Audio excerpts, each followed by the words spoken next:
کھانا تیار کر کے میں فارغ ہوئی تو باورچی خانے سے نکلتے ہوئی میری نظر دیوار پر لگی گھڑی پر پڑی۔ اف، اتنی دیر ہو گئی۔ میں نے جلدی سے سامنے صوفے پر پڑی چادر اٹھا کر اوڑھی اور گھر کی چابی پرس میں ڈال کر گھر سے نکل گئی۔ راستے میں ہی مغرب کی اذان شروع ہو چکی تھی۔ بچے کہیں گے آج مما ہمیں ٹیوشن سے لینا ہی بھول گئی، میں سوچتی ہوئی تیز تیز قدموں سے ان کے ٹیوشن سینٹر کے جانب بڑھ گئی۔ مما آپ نے اتنی دیر لگا دی؟ 7 سالہ ریحان شکایتی نظروں سے مجھے دیکھتے ہوئے بولا، جبکہ 6 سالہ انعم بھی منہ پھیلائے چل رہی تھی۔ مجھے اس کا منہ دیکھ کر بے ساختہ ہنسی آ گئی۔ اچھا سوری بابا، آئندہ خیال رکھوں گی، ایسی غلطی دوبارہ نہیں ہوگی۔ ہم تب مانیں گے جب آپ کی بات، جب آپ ہمیں نانا کے گھر لے جائیں گے۔ جلدی چلو، تم لوگوں کے بابا بھی گھر آنے والے ہوں گے۔ دونوں کا ہاتھ پکڑ کر سامنے والی گلی میں داخل ہو گئی۔ یہ راستہ شارٹ کٹ تھا، ادھر سے جلدی گھر آتا جاتا۔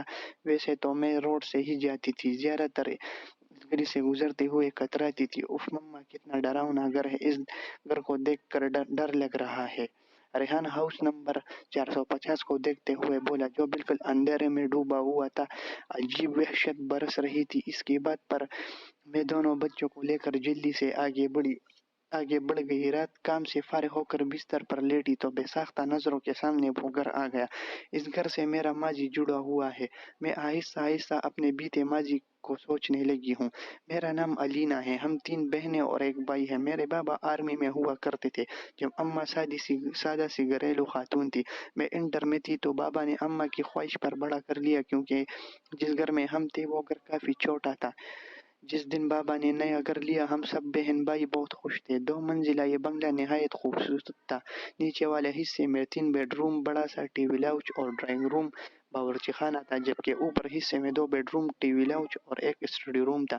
چھوٹا سا باغیچہ تھا جس میں نیم اور بیر کے درخت لگے ہوئے تھے اور کارپوش تھا، اتنا کہ ایک گاؤں کھڑی ہو گئی۔ میری بہن جو مجھ سے 2 سال بڑی تھی، اور پھر اسے چھوٹا ثنا جو 1 سال بڑی تھی، پھر میں تھی، اور سب سے چھوٹا ہمارا بھائی جو اس وقت 7ویں جماعت میں تھا۔ ہم تینوں بہنوں نے اوپر والے بیڈ روم لیے، جبکہ نیچے حارث اماں کے ساتھ رہتا تھا۔ ہم تینوں بہنیں چونکہ کافی ڈرپوک تھی تو ہم ایک ساتھ بیڈ روم میں سوتے تھے۔ جس دن ہم شفٹ ہوئے اس دن کافی تھکن ہو گئی تھی۔ رات گئے تک سامان وغیرہ شفٹ کر فارغ ہوئے، باقی کا کام کل کر لینا تھا۔ جاؤ تم لوگ بھی سو جاؤ۔ کھانے سے فارغ ہو کر امی بولی تو ہم تینوں بہنیں اوپر آ کر لیٹ گئے۔ تھکن اس قدر تھی کہ لیٹتے ہی نیند آ گئی۔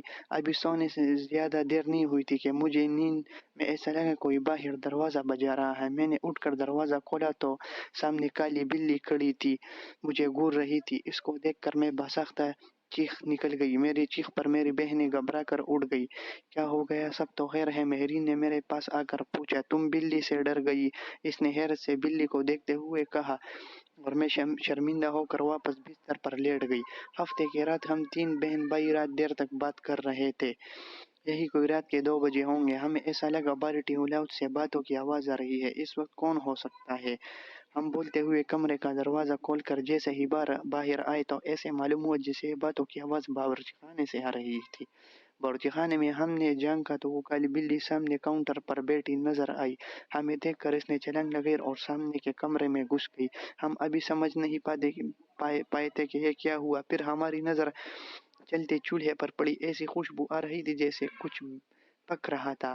لہریں آگے بڑھ کر چولہا بند کیا تو ہم تینوں نے گھبرا گئے۔ اس بات کا ذکر ہم نے اگلے دن امی ابو سے کیا، پر وہ الٹا ڈانٹنے لگے ہمیں۔